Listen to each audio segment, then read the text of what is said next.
এই নির্বাচনে বাংলাদেশের মানুষ উন্মুখ হয়ে আছে ভোট দেওয়ার জন্য।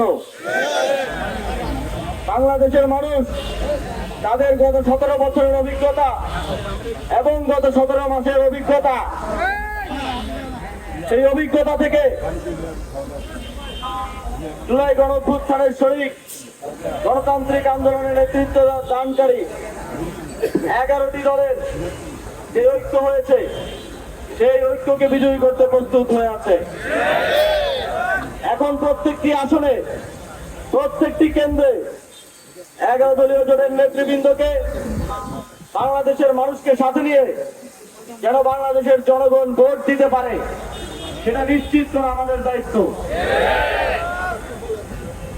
মাঠে ঘাটে যেভাবে দাঁড়িপাল্লা, সাপলাতলি, রিকশার জয় জয়কার শুরু হয়েছে, যদি শুধুমাত্র আমরা নিশ্চিত করতে পারি যে বাংলাদেশের জনগণ 12ই ফেব্রুয়ারি ভোটটা দিয়ে ফিরে যেতে পারবে, তাহলে 12ই ফেব্রুয়ারি সন্ধ্যার মধ্যে আমাদের বিজয়ের ঘোষণা চলে আসবে ইনশাআল্লাহ।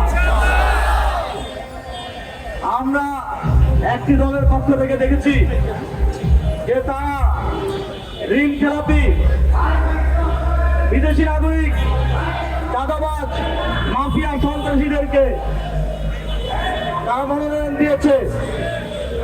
কারণ তারা আগে থেকেই জানে বাংলাদেশের মানুষ ইতিমধ্যেই তাদেরকে প্রত্যাখ্যান করেছে। সুতরাং মাফিয়াদেরকে, সন্ত্রাসীদেরকে, চাঁদাবাজদেরকে মনোনয়ন দেওয়ার মাধ্যমে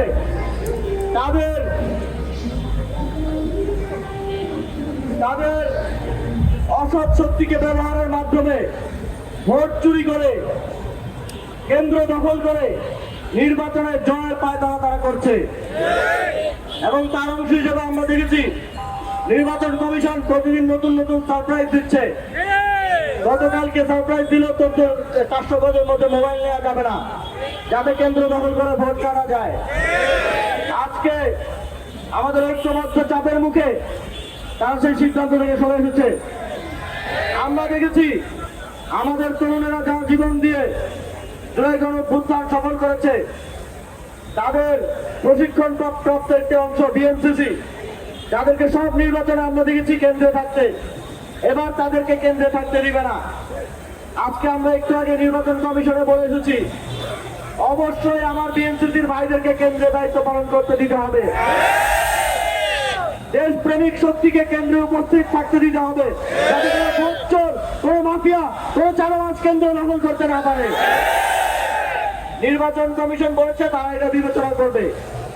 আমরা তাদের কাছে দাবি জানাচ্ছি, জনগণের পক্ষ থেকে দাবি জানাচ্ছি, অবশ্যই বিএনসিসির ভাইদেরকে দায়িত্ব পালন করতে দিতে হবে।